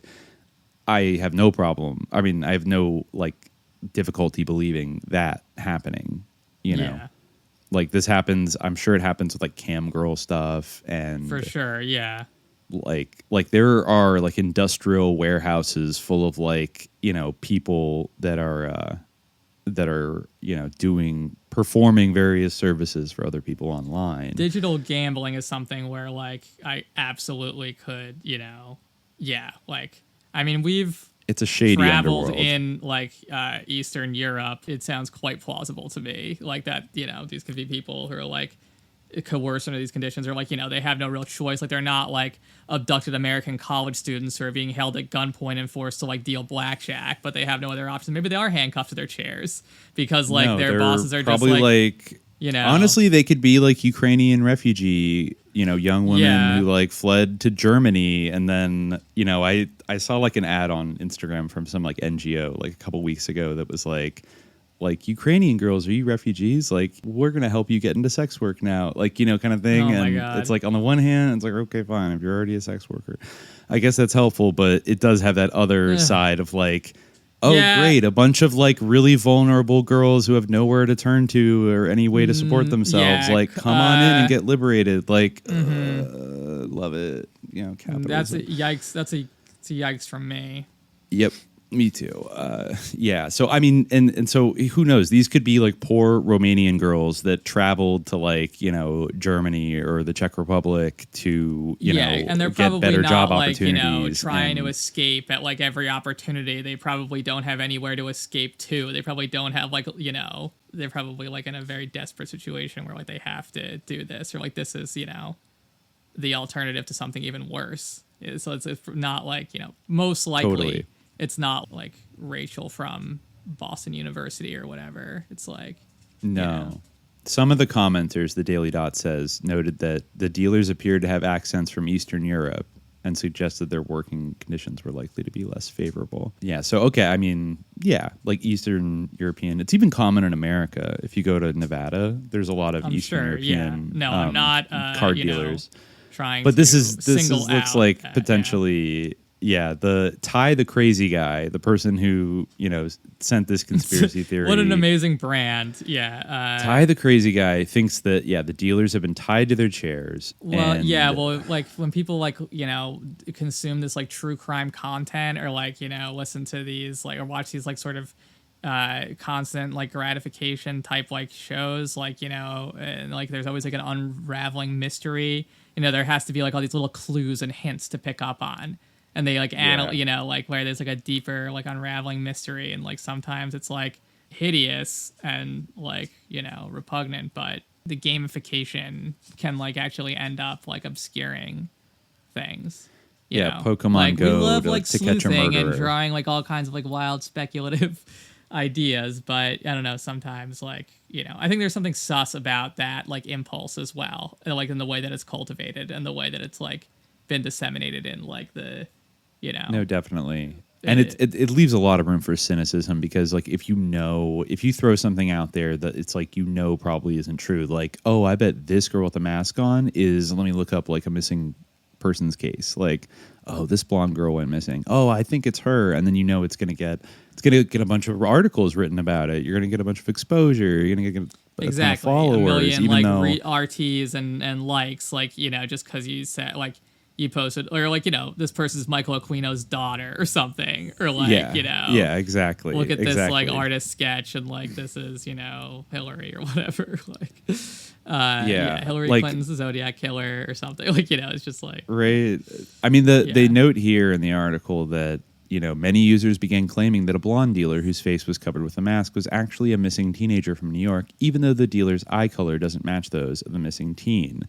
Probably made her wear a yeah, right. Yeah, that okay, somebody I'm wrote. One step ahead of them. Somebody wrote, probably made her wear a mask to hide her features if it was that girl who went missing. Another commenter said, "It's like, dude, no, like that's probably not how. I don't see it working that way. I mean, the idea it's that more likely that yeah, she's wearing a mask to hide like an STD or like some unattractive like feature, or just like they don't want to show their face or something, or they're trying to observe pilled. COVID. Yeah, exactly. They trust Fauci. I don't know. Yeah, like, anything is. A lot of things are more likely than that they're trying to hide. Like there could be all kinds of reasons, but it's like right there. To involve like if it's not like a bourgeois college student, like it's just not as interesting, or not as important. No, it and isn't. Like everyone's like wasting their time like trying to prove that this is like someone like me, like they have blue eyes, even though like like literally this is interesting. This is the perfect encapsulation. The right like eye. She didn't have the right eye color. Right. Yeah. They like had to imagine. Yeah. It's the perfect. It's like they probably put like contact lenses, make her wear contact lenses that are a different color to throw us off. Yeah, exactly. They dyed her eyes. Mengele Again, style. like what kind of world do they think this is? The last thing I'll read here is other videos recently shared by Ty the Crazy Guy include those discussing conspiracy theories regarding the belief that the Earth is hollow, as well as the claim that artists Post Malone and Justin Bieber are actually the same person. I'll tell you who's an op. Wow. It's Ty the Crazy Guy. Ty the Crazy Guy. Ty the Crazy Guy is 100% an op. He probably went to the Ukraine like TikTok influencer like thing, and they were meeting like, at the White Ty House. the Crazy Guy should code everything. Like you're going to be. They sent him to the School for the Americas to learn like irregular like cyber warfare, irregular psychological warfare. All right, you're going to distract everybody. Yeah, by making them think that Post Malone is a clone of Justin Bieber. Yeah, just talk about how Justin Bieber is like a reptoid. Did you remember that story where Justin Bieber like shapeshifted in front of everybody? If not, someone actually. Yeah. Wow. Well, I remember that from a little while ago. He shapeshifted like in an Australian airport, and everyone like screamed and panicked and ran. What was the source for that? What was the source for that? I don't know. TikTok? Australian reptoid Justin Bieber. Justin Bieber's reptilian roots. Conspiracy explained. This is just a link to Facebook. The theory about Justin Bieber transforming into a lizard. According to some very reputable sources like Your Newswire and Neon Nettle. Okay. Australian news website Perth Now published a story during Bieber's recent videos that claimed hundreds of witnesses saw their idol turn into a giant reptile. What the fuck? The alleged story allegedly interviewed several witnesses who served up some very exciting quotes like, "They were girls hiding in toilets crying. Guys were running for the exits, jumping in taxis to get out of there." Bieber has a reptile had a black stripe down the middle, big scaly claws that lash out angrily. They were running because he had black scaly claws. Somebody would have been already filming Bieber when he shapeshifted and at least have like a second of him shapeshifting before they run away. Like, no, sorry. I want to believe, but no. I don't know. He probably disrupted the film, and I don't know. He probably used hypnosis to make everyone forget that it happened because lizards can do that. I think he's probably a clone, like in the Kyle Odom sense. He's human, but kind of a empty vessel created for the reptoid He does do that Martians. thing where you get in like a tanning bed and you like, right? Doesn't he do that like weird hyperbaric sleep chamber, right? That's like weird. Like oxygen therapy. Oh, weird. Yeah, I don't know. I think he does a lot of shit. For sure. And he goes to Hillsong. He does go to Hillsong. There's a new documentary coming out actually about how they're sus. Oh, I'm looking forward to that. Finally. I think the tide is turning. But yeah. All right. Well, we got 8 questions done today. That was good. That's pretty good. Yeah, we did it pretty good. Got a lot in there. Thank you to the Grotto As always. for their support and their Yes. questions. We are slowly catching up. Yeah. We're gonna hit 2022 soon. Yeah, we will. The jihad continues. It will. But until next time, dear listeners, stay vigilant.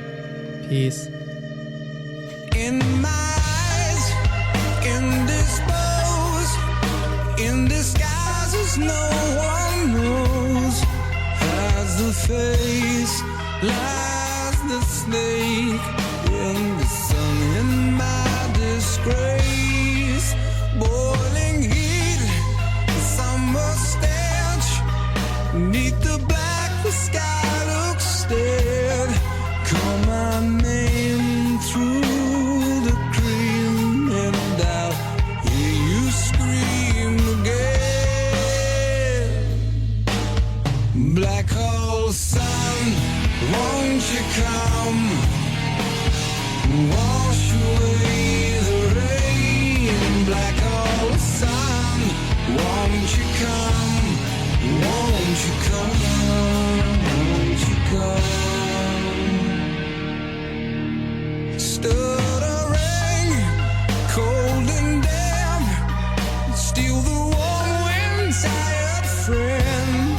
Times are gone for honest men, sometimes far too long for snakes.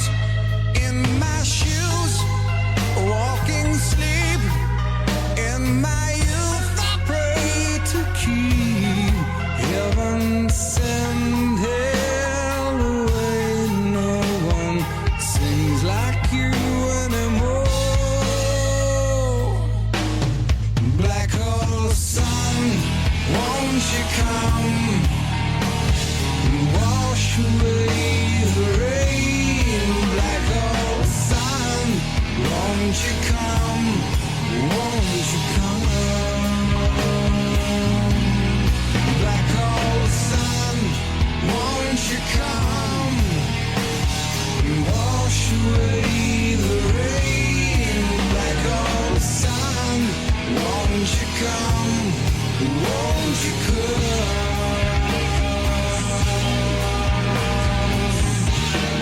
Won't you come? Won't you come?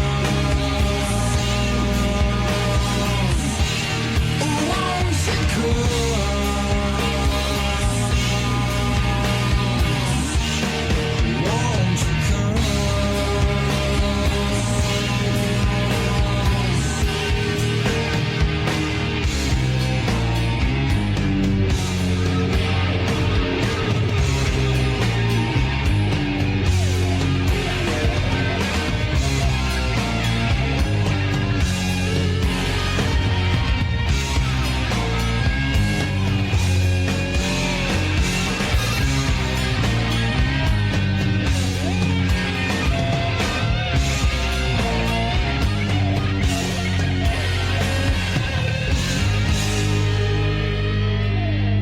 Hang my head, drown my fear, till you all just disappear. Black hole sun, won't you come? Wash away the rain. Black hole sun, won't you come?